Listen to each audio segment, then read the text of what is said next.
Anda masih bersama kami dalam dialog khusus JTV dengan dua narasumber yang luar biasa. Kita masih membahas mengenai peran Bea Cukai terhadap rokok ilegal dan manfaat DBHCHT untuk Kota Kediri, khususnya kesejahteraan masyarakat. Dan tadi kita sudah sedikit membahas bagaimana kemudian beberapa pengalokasian anggaran untuk kegiatan-kegiatan masyarakat, termasuk yang memang tujuannya juga untuk edukasi serta sosialisasi gempur rokok ilegal. Mungkin saya juga akan kembali ke Mas Abu ini. Tadi ketika disinggung di segmen di awal, berharap bahwa untuk spektrum bagi penganggaran itu lebih luas begitu ya, dan lagi-lagi memang tujuannya untuk disesuaikan dengan kondisi yang ada di pemerintahan Kota Kediri, dan ini khususnya di Kediri mungkin Kediri, juga berbeda begitu ya Mas Abu ya. Di setiap daerah berbeda juga soalnya. Iya. Jadi penganggarannya memang diharapkan bisa lebih luas, tapi mungkin juga sedikit gambaran singkat saja agar juga masyarakat sedikit mengetahui, loh kan saya ini yang butuhnya kan pelatihan A, itu ada anggaran, kenapa kok dikasihnya C, saya nggak butuh C. Nah, ini mungkin juga masyarakat bertanya-tanya. Monggo Mas Abu. Jadi kalau di Kota Kediri, dengan adanya peraturan di pusat yang berubah, ini bisa digunakan untuk seluruh masyarakat. Kami juga membuka melalui Google Form bahwa masyarakat mau dilatihnya apa. Ini ada sekian, ada 42 pelatihan. Oh, oke. Yang sudah berjalan, gitu Pak ya. Lalu umpamanya, oh ya saya pengen pelatihan bikin minyak VCO, katakan gitu, atau bikin apalah gitu ya. Nah itu dia bisa menulis di situ selama ada yang melatih gitu, ada lembaga yang bersertifikat untuk melatih itu, kita akan latihkan di situ. Jadi kita juga nggak punya BLK, juga nggak punya Pak, tapi kami sekarang kan kita eranya kolaborasi dengan pelatih-pelatih yang sudah ada, yang memang mereka memiliki sertifikasi yang tepat untuk itu. Jadi kita nggak belajar di orang yang hanya baru belajar lewat YouTube atau apa gitu, tidak. Tapi kita belajar di orang yang... Nah, jadi seperti itu. Jadi prinsipnya, jika kementerian membuat aturan itu lebih spektrumnya lebih lebar, maka kita akan lebih leluasa dan bisa menyesuaikan dengan kondisi yang ada di Kota Kediri. Oh, Kota Kediri kota perdagangan dan jasa, maka kami pilihkan yang seperti ini.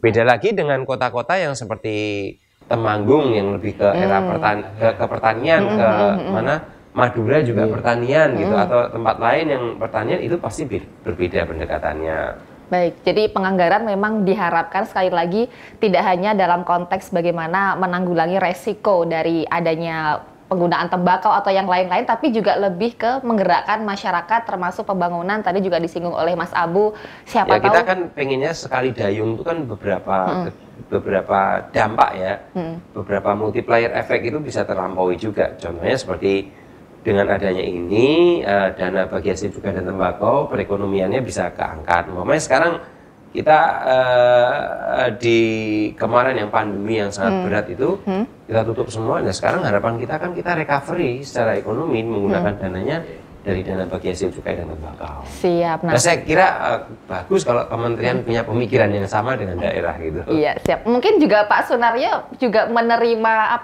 semacam informasi serupa dari OPD atau mungkin masyarakat ketika juga langsung bertemu dengan masyarakat, atau seperti apa Pak Sunaryo? Bisa juga disampaikan, monggo. Mbak Bella ini sebelum ke menambahkan pasaman Mas Abu, ada beberapa hal yang saya sampaikan prolognya terkait earmarking. Kalau di perpajakan ada earmarking, nah ini yang biasanya untuk pungutan yang terkait dengan cukai, ya kan. Jadi ada lokasi khusus yang dikaitkan dengan tujuan cukai. Ya makanya di pasal 6A Undang-Undang Cukai itu ada rinciannya, ya kan. Nah rincian itu yang dielaborasi ya, oleh Peraturan Menteri Keuangan. Dalam prakteknya itu berubah terus, ya. Dan memang disesuaikan dengan fokus masing-masing kebijakan di tahun itu. Pernah di 2008 waktu pertama kali DBH itu untuk dampak kebijakan. Pernah. Kemudian 2020 ya, langsung alokasi ke penindakan diperbesar. Berubah sesuai dengan fokus tujuannya. Nah, memang yang kalau kata orang bilang itu peraturan terbagus itu di zamannya. Jadi subjek itu diubah. Oleh karenanya momen ini menjadi bagian dari masukan untuk tahun berikutnya. Dan termasuk kalau kami komparasi ya antara Pemda itu Kediri menjadi patron karena multiplier efek dari DBH nggak hanya paham cukai, tapi ekonomi hidup, ya. Ada kampung keren, ada Kediri Karnaval ya kan? Night Carnival. Iya. Nah, jadi multiplier banyak sekali. Jadi ini yang saya kira membuka mata banyak pihak. Jadi akrobatik tanda kutip ya regulasi sehingga bisa tidak hanya paham cukai, kemudian efek ekonomi ada, kemudian efek kesadaran masyarakat tentang pentingnya cukai itu ada. Nah ini yang saya kira harus disampaikan, ditangkap betul oleh pusat sehingga di berbagai wilayah bisa disesuaikan dengan kebutuhan wilayah itu. Memang kalau melihat nominalnya untuk Kediri ini lumayan tinggi, jadi saya kira memang perlu ada regulasi khusus yang bisa lebih fleksibel, ya.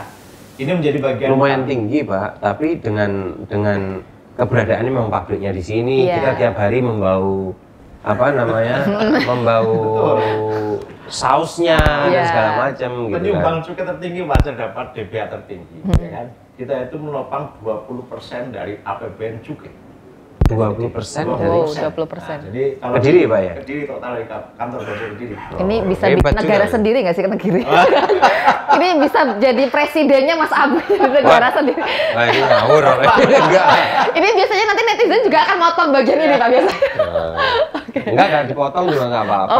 Tapi ya janganlah. Kita ini kan bela negara melalui cukai kan gitu kan. Tapi harapannya itu juga ya memang pendapatan kita itu dicukai dan tiap hari kita berhadapan dengan pabrik rokok, ada apa-apa nanti kita juga selalu komunikasi.